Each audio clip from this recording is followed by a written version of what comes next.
Hi, I'm Pete Andresen with Andresen and Associates. We're fee-only investment advisors in Salinas, California, right here by the Central Coast, having another rather dry fall. While we're having a dry year, the stock market certainly isn't. It's a few weeks back, it came off the bottom of what had been a dreadful year so far and is soaring back up. We had one of the best months in decades. And so I'm getting calls from clients asking me, do you think that was the bottom? And the first answer, the most accurate answer I can give you is to say, no, I don't know whether that was the bottom or not. If it was the bottom, isn't it great that we didn't sell out? Except that in my soul of souls, I have great doubts. And the reason I have great doubts is that I think a recession is extremely possible, not guaranteed because I can't see the future, but I think a recession is extremely possible later, say 2023 or perhaps even 2024. If that were to happen, these negative bond markets that we've had where the bonds went down as interest rates went up, those would reverse to some degree and interest rates would go down because rising rates are usually followed by a recession and falling rates. So what happens is the bond market goes up in a classic sense and the stock market goes down, which explains why I haven't been rushing to buy.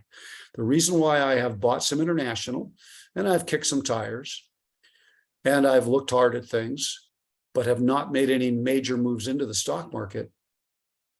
The reason is that I perceive that a recession may be out there and a recession will probably bring stocks lower, perhaps even below the lows of 2022. If that doesn't happen, what the stock market's been saying to us is that the lows that we experienced earlier this year represented the concerns about a recession, and the recession already passed. We didn't even see it, didn't really happen. The highest interest rates passed, and we didn't really notice at the time.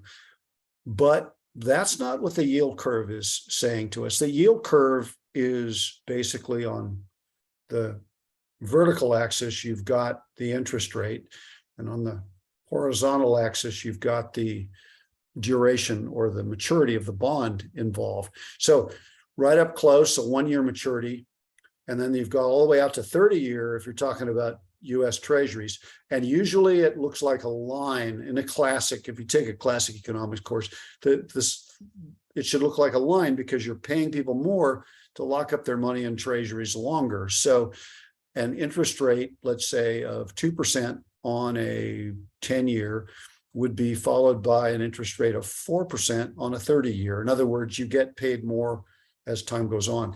And that's not what's happening now. We're seeing something called the inverted yield curve.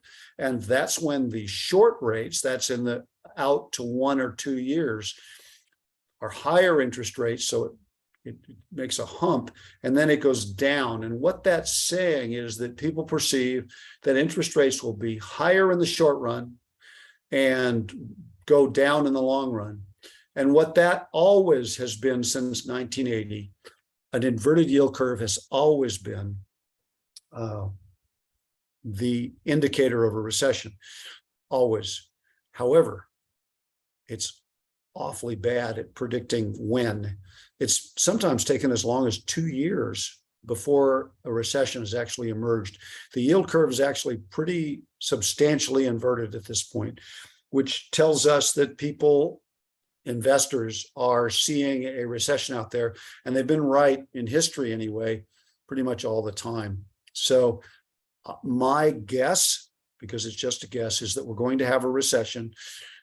The stock market lows earlier in 2022 are going to not be the lows of this down market. We're actually going to see the stock market drop below that, probably somewhere in 2023, maybe even into 2024. In other words, we're not done yet. The big change rolls on, And that's why I haven't been buying. So patience, let's enjoy the holiday season. The best continues in the worst of times.